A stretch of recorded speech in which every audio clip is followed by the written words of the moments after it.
Welcome back, everybody. Thank you for watching another video. So tonight we're going to have a look at when you should use a honing rod like this from Worksharp or when you need to use a sharpening stone. Let's get started.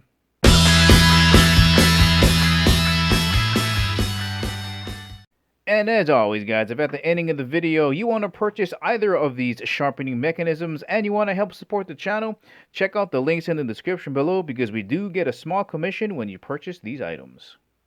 Also, before getting started, just want to thank the good folks out at Worksharp for sending me these items to review. Let's get it going. Alright, let's get you guys some size references here.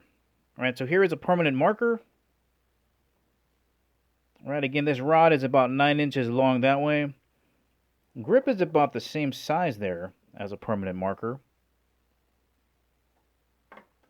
Here's a ruler for those that want an actual measurement on there. So here is the rod itself, just about 9 inches there. And there's a size reference next to the ruler. And just to give you an idea for what this is going to feel like when you put it in your hands, overall weight coming in at 6.1 ounces, and that weighs almost as much as 7 AA batteries. Alright, when do you need to use a sharpening stone? Well, let's say that this is your knife edge. It's healthy, it looks great, and it's cutting really well, but maybe you don't maintain it, or maybe you've cut on a surface that dulls it, or maybe you've cut so much on an object that is really tough and your edge goes from looking like this, nice, sharp, and pointy, to looking flat and blunted like this.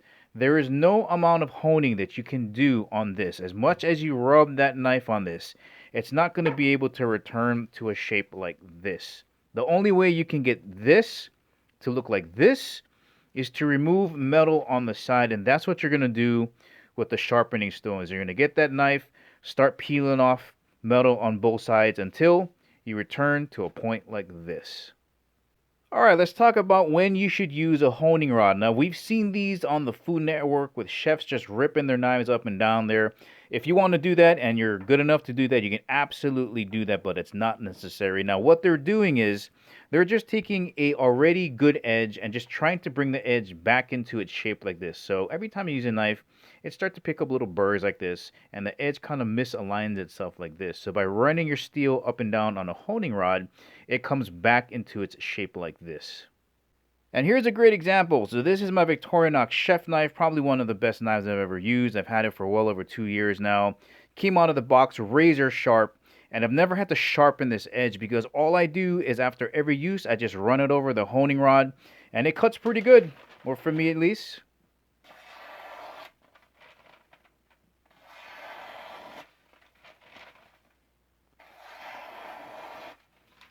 So good. Alright, let's have a closer look at this awesome honing rod from Worksharp. There is a close-up of the handle. Okay, you can see the nice flats on here. Very comfortable in the hand.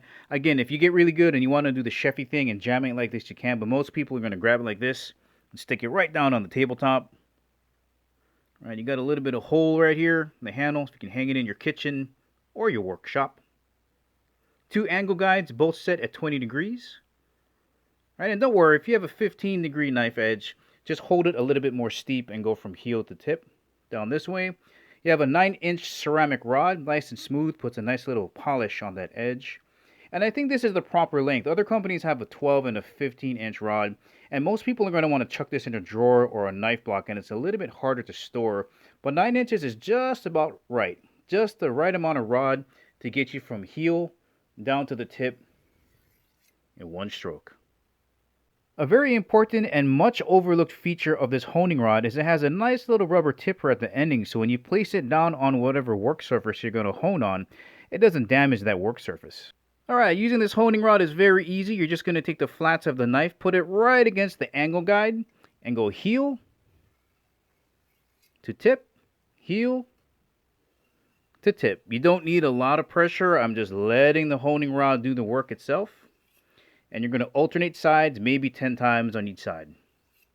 And it's that easy. When you're done, give it a test, cut some paper. It's that easy. So I get this next question asked a lot, even with this angle guide helping you through the honing process. How do you know you're doing it right? And it's kind of a feel and a sound thing. So let's say you're honing and you're a little bit too steep like this. You're going to be able to tell because you're going to be gliding the flats of the blade on the honing rod. It's going to feel like it's just skating on there. And it's more of a feel and a sound thing. You're going to know. You're going to know when it's on the flats of the blade here. You don't want it here. You want it on the edge. So if you're a little bit too steep, you'll feel it on the flats. And then if you're too wide out like this and you're pulling it across, you're going to feel that edge digging into the honing rod.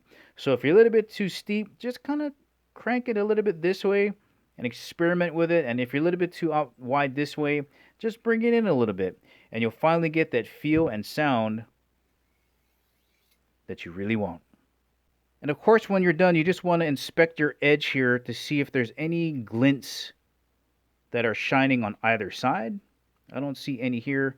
Now I know that there's not any burrs leaning on one side or the other. And that's how I keep this nice and sharp.